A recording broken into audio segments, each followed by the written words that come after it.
Igual este es el mismo paciente, ¿no? Gran descamación. Esta es la típica lesión de la psoriasis nuevamente, no olvidemos, placa eritematodo-descamativa en flexura.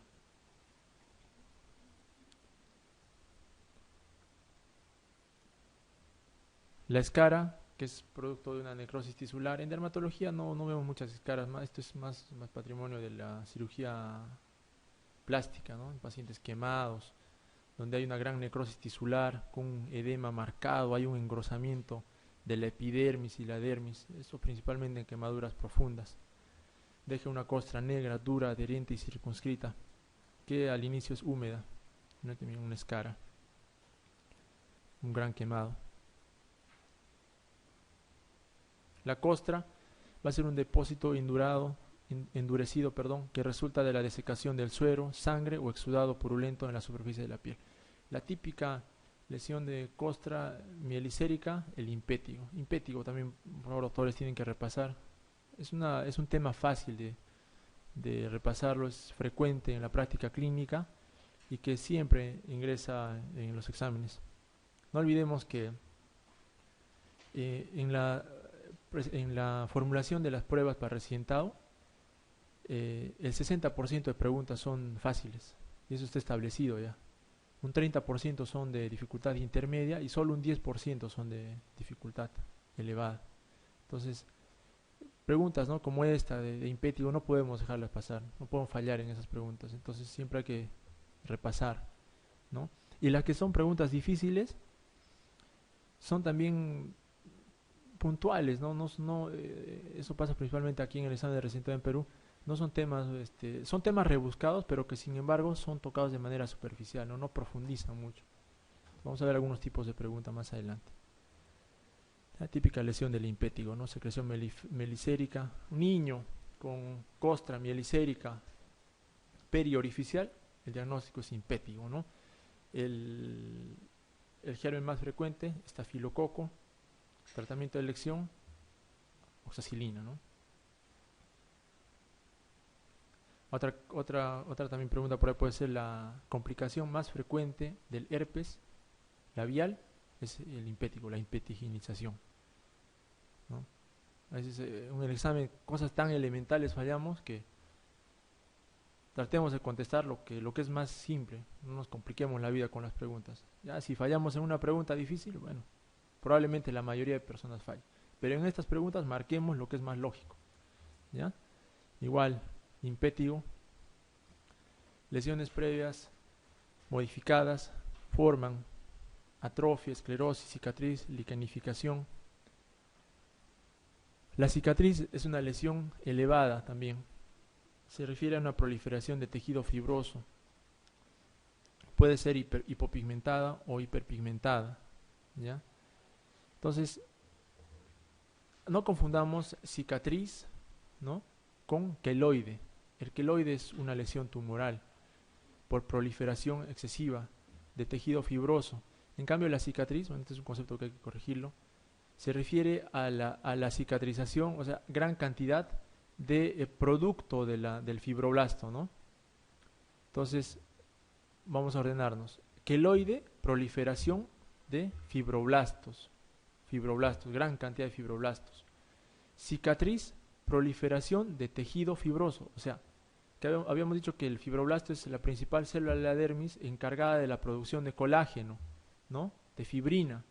Entonces, la cicatriz se refiere a eso, la proliferación de esta sustancia. En cambio, el queloide es la proliferación de la célula que produce el tejido fibroso, ¿ya? No es lo mismo. A veces confundimos cicatriz con queloide. Son patologías distintas. Bueno, este es un queloide, ¿no? Está mal descrito. Cicatriz queloide, no. Queloide es el término. Igual, queloides.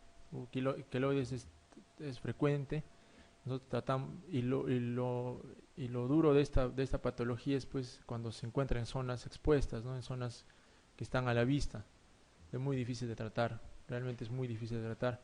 Entonces, en lesiones queloides pequeñas infiltramos corticoide, tiene buenos resultados, pero el problema es que hay que tener sesiones continuas, ¿no? Cada 6 meses, cada 8 meses tenemos que infiltrar con corticoide a la lesión.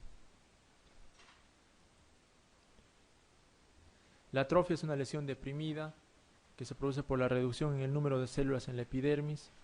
Puede haber una atrofia epidérmica, una atrofia dérmica o una atrofia del panículo adiposo también, en la que ya se va a ver una depresión importante y no va a haber un cambio ectoscópico marcado de la epidermis, a diferencia de la atrofia epidérmica, en la que la piel se va a tornar brillante, transparente, fina, arrugada y no va a mantener las líneas normales de la piel, ¿no?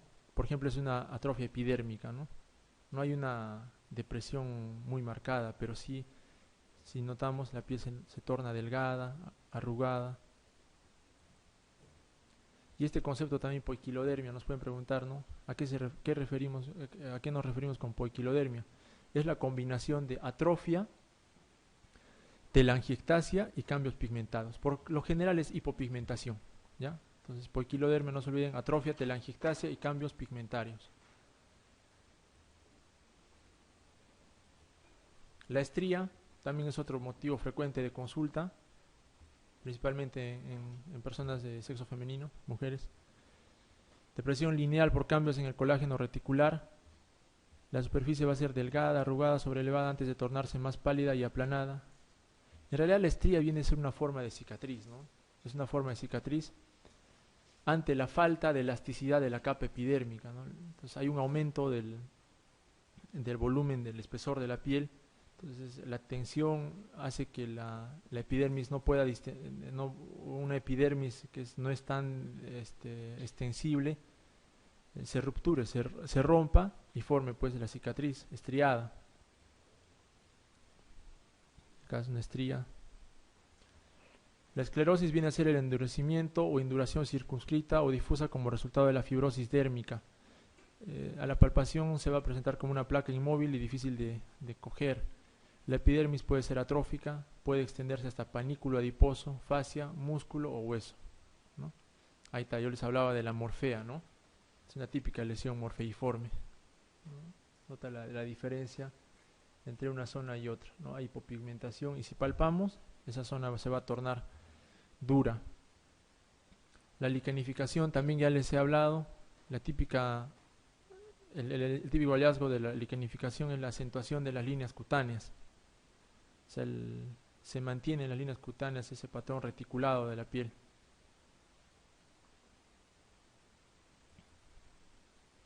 Miren, a simple vista, miren, aquí podríamos hablar de una placa eritémato descamativa, ¿no? Entonces esto podría confundirse con una psoriasis. Sin embargo, vemos pues las líneas reticuladas, ¿no? Entonces es una lichenificación. Generalmente el líquen está relacionado con el rascado permanente.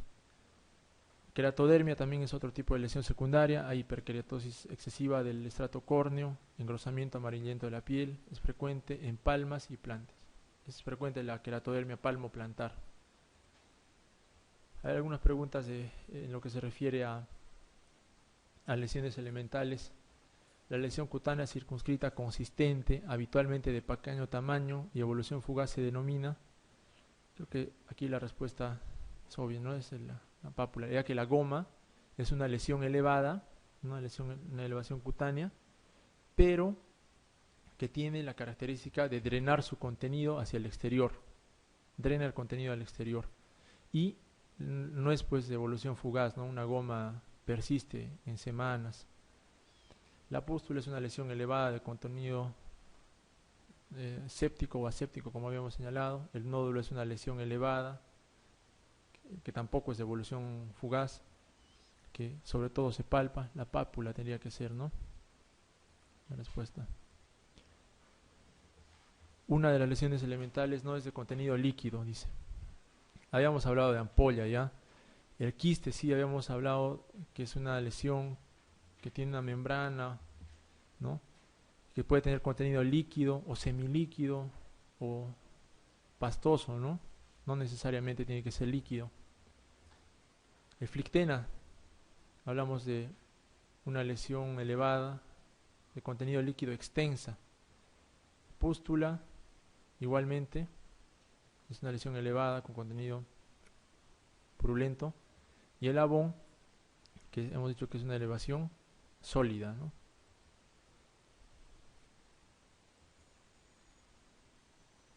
Una paciente de 40 años que consulta por aparición hace meses de pápulas poligonales de color violáceo en cara anterior de muñecas con prurito intenso, de aspecto reticulado, blanquecino.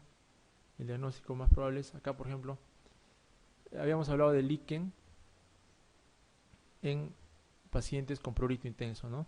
Y que tienen un aspecto reticulado. Entonces en este caso sería el líquen plano, aspecto reticulado.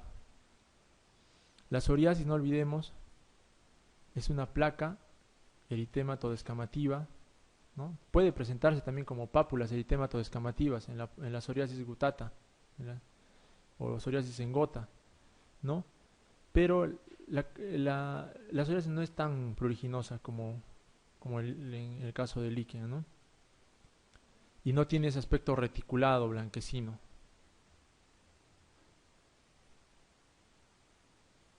Además, miren, habíamos señalado que estas pápulas son de color violáceo. En la psoriasis, pápulas eritematosas. Pityriasis rubra pilaris es una patología, PRP se dice, Pityriasis rubra pilaris, caracterizada por pápulas eritémato-descamativas también. Son pápulas pequeñas, menores de 0.5 centímetros, de 1 centímetro, que se presentan en tórax anterior y tórax posterior, principalmente en extremidades también. Una dermatofitosis también, ¿no? Por este componente de prurito intenso, podríamos pensar de repente de una dermatofitosis, pero es raro que una micosis cutánea se presente con pápulas, ¿no? Generalmente la característica de la tiña es una mácula, ¿no? De bordes definidos, eso no se olviden, dermatofitosis, lesión eritematosa de bordes definidos. Y si se trata de, por ejemplo, una tiña versicolor, presenta el signo de Sileri. Signo de Sileri, eso de repente también lo pueden anotar.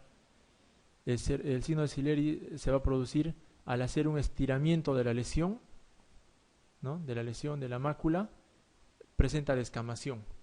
Ese es el signo de Sileri. Signo de Sileri positivo nos puede hablar de una tiña versicolor.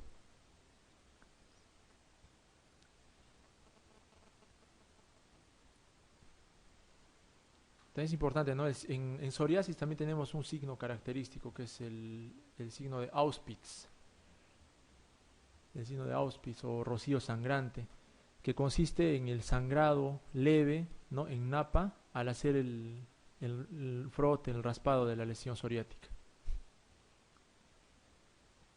El eczema numular es una lesión elevada también, principalmente en los bordes, tiene bordes definidos.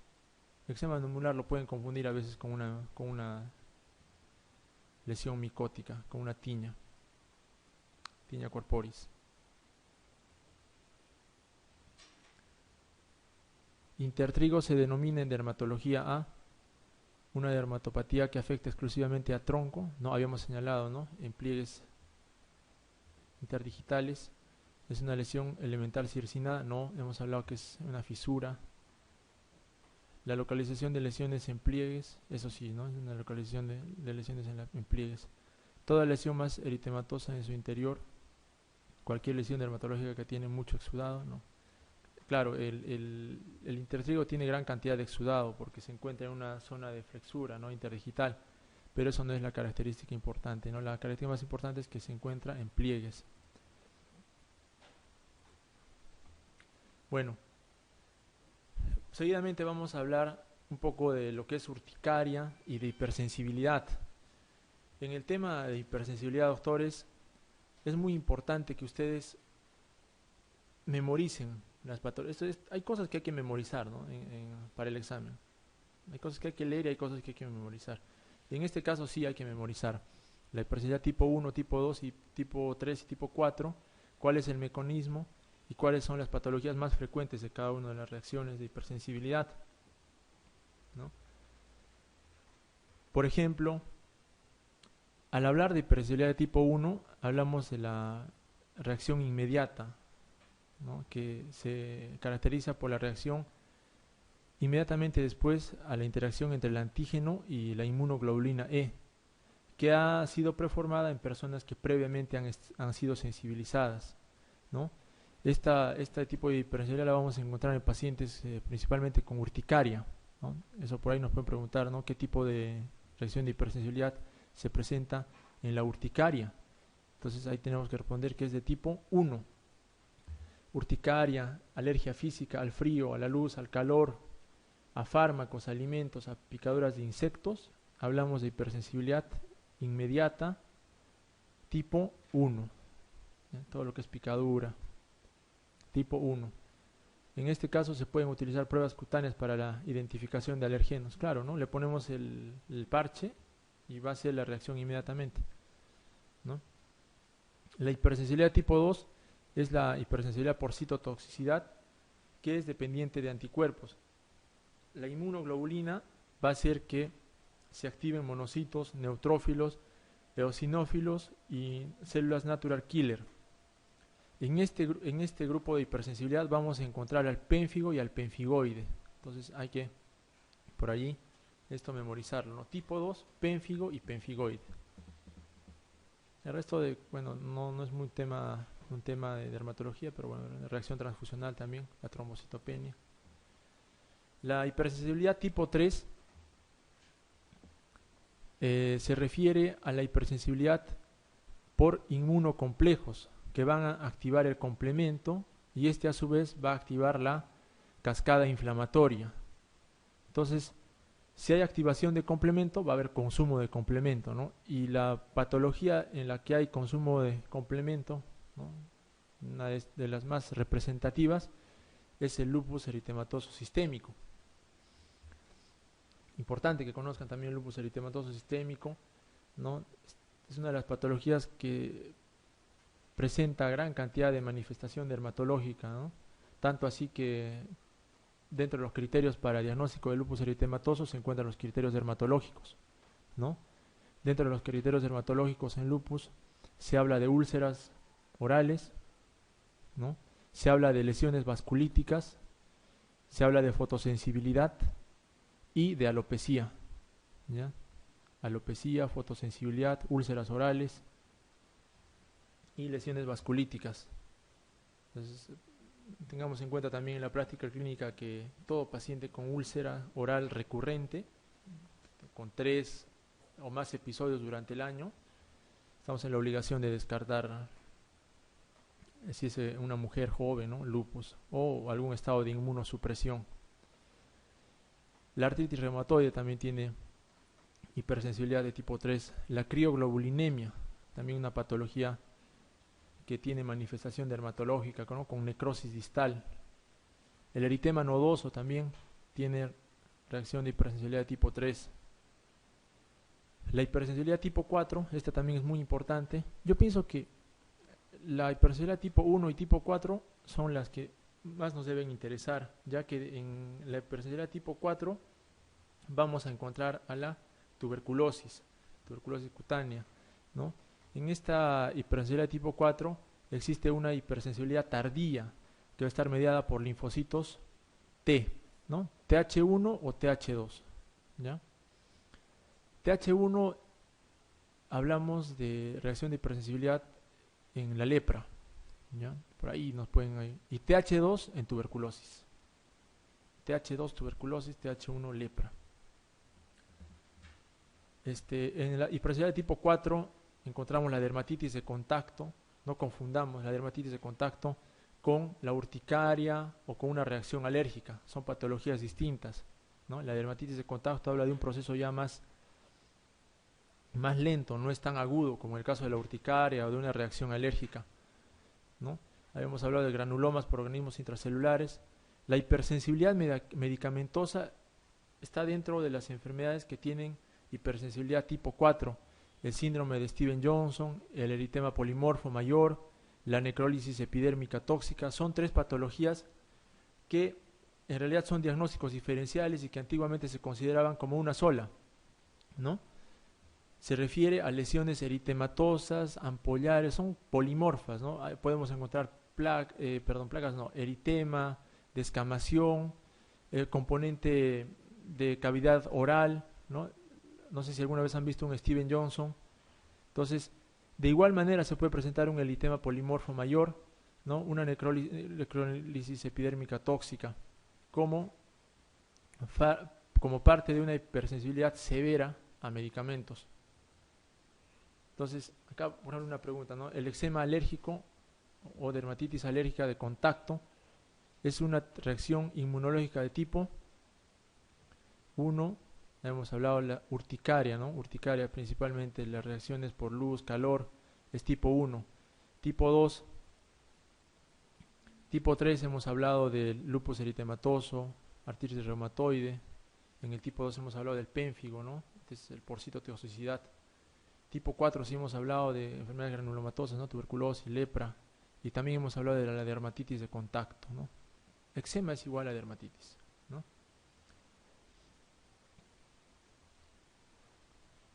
Respecto a la necrólisis epidérmica tóxica, habíamos hablado, ¿no?, de la necrólisis epidérmica tóxica como una forma de hipersensibilidad severa, tipo 4. Es falso, dicen. Suele existir antecedentes de ingesta de fármacos, sí, habíamos hablado de hipersensibilidad severa a medicamentos. La clínica consiste en aparición brusca de ampollas flácidas y confluentes que dejan áreas de piel sanas. Y hay ampollas, ¿no? Hay eritema, descamación. La afectación de mucosas es constante y severa, sí, ¿no? Hemos hablado que es un diagnóstico diferencial del síndrome de Steven Johnson. Los corticoides son un tratamiento indiscutible y muy eficaz. Allí no, la base del tratamiento en reacciones de hipersensibilidad a medicamentos obviamente es el retiro del medicamento, ¿no? El despegamiento es subepidérmico, en realidad es intraepidérmico. En este caso sería que los corticoides, ¿no? No es indiscutible el tratamiento. Hay pacientes con necrólisis epidérmica tóxica que no responden al tratamiento corticoide, y no solamente al tratamiento corticoide, sino tampoco responden al tratamiento inmunosupresor. Vamos a ver más adelante la foto de un paciente con necrólisis epidérmica tóxica. Las lesiones en escarapela son características de eritema exudativo multiforme o eritema multiforme, eritema necrolítico migratorio, eritema anular centrífugo, eritema marginado o eritema giratum repens. ¿No? En realidad esta pregunta es bastante complicada, ¿no? Porque la mayoría de estas patologías, o bueno, el eritema anular centrífugo, el eritema marginado, son parte de lo que lo llamamos lesiones con eritema figurado, ¿no? Esas lesiones geográficas que tienen un borde definido. Pero en realidad es algo que ustedes deberían saber ya. Como les digo nuevamente, esto es memorizar.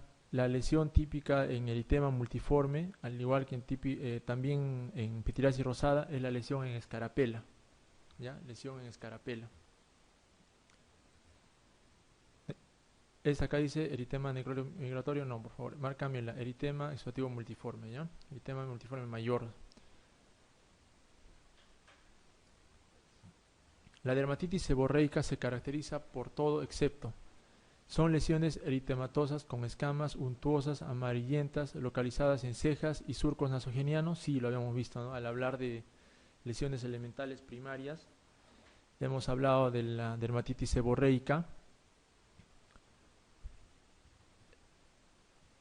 Pueden aparecer en lactantes, claro, el lactante tiene gran cantidad de sebo. Evolución hacia liquenificación en las flexuras. Esto no me parece muy contundente. Mejora con corticoides tópicos. Efectivamente, la dermatitis seborreica es una patología de naturaleza idiopática, no se sabe, no tiene una causa, pero se relaciona por ahí con un componente psicógeno, ¿no? Pacientes ansiosos, estresados, ¿no? Algunos pacientes psiquiátricos son los que principalmente consultan por dermatitis seborreica. Mejoran con los corticoides, ¿no? Suelen agregarse durante los ingresos hospitalarios, sí, porque bueno, el ingreso hospitalario produce estrés, ¿no? Entonces, la dermatitis seborreica no evoluciona a liquenificación, obviamente, ¿no?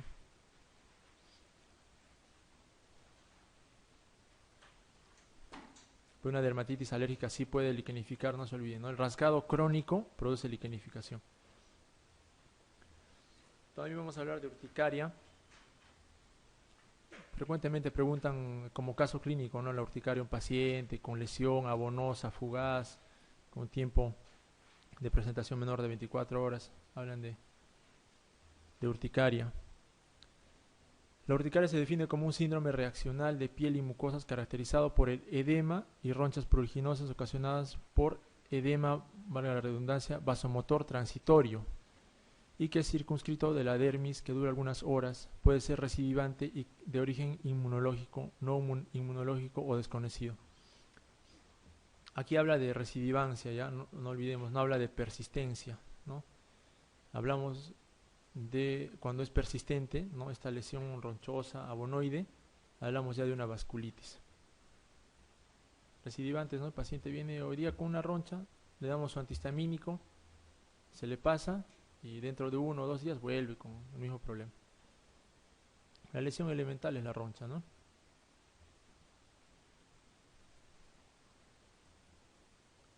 Puede clasificarse en una urticaria aguda o crónica. Según el cuadro clínico puede ser una urticaria física, de contacto, angioedema. Según el mecanismo potencial de desarrollo puede ser inmunológico, no inmunológico. La aguda generalmente va a formarse pues por ronchas, ¿no? La urticaria crónica se define como la presencia de ronchas de forma espontánea por más de 6 semanas. Hay que tener en cuenta. Urticaria crónica, presentación de ronchas recidivantes, no persistentes, durante 6 semanas. Eso nos podrían preguntar, ¿no? A veces siempre tenemos en cuenta que a veces pensamos que la urticaria solamente es aguda, pero no es así, ¿no?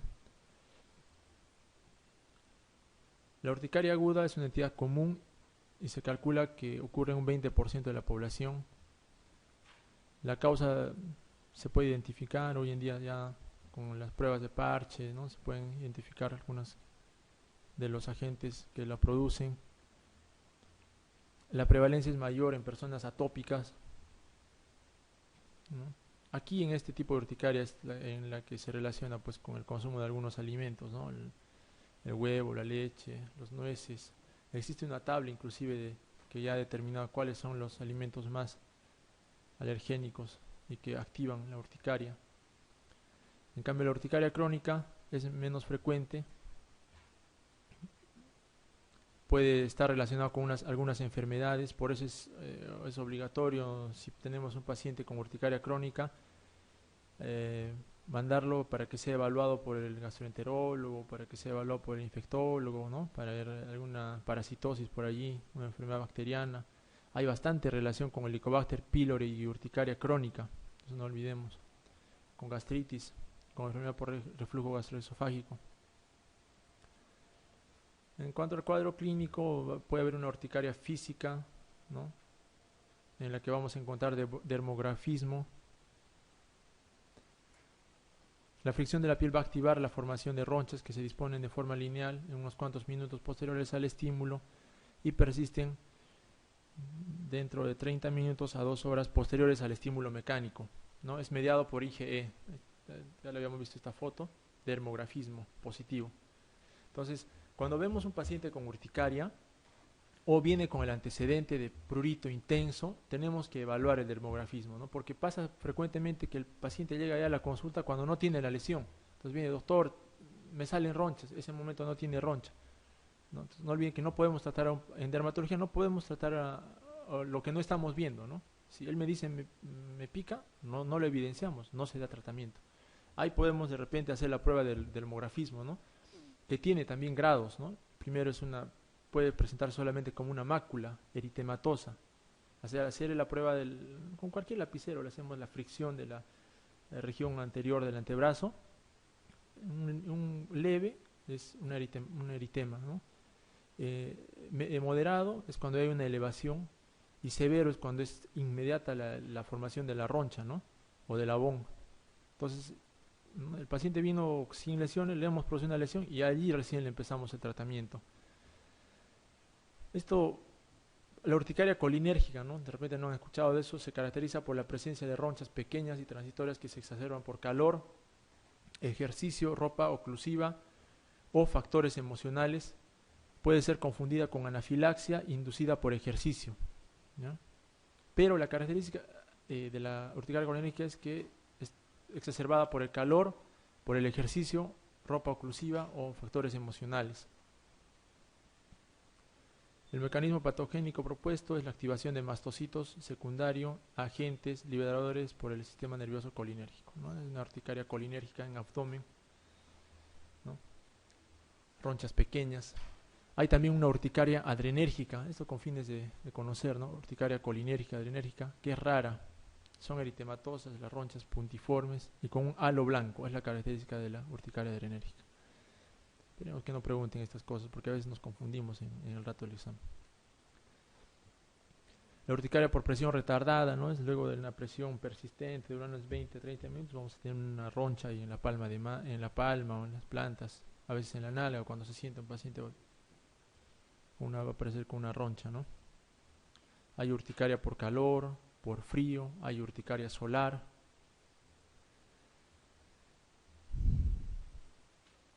La urticaria mediada por complemento, ¿no?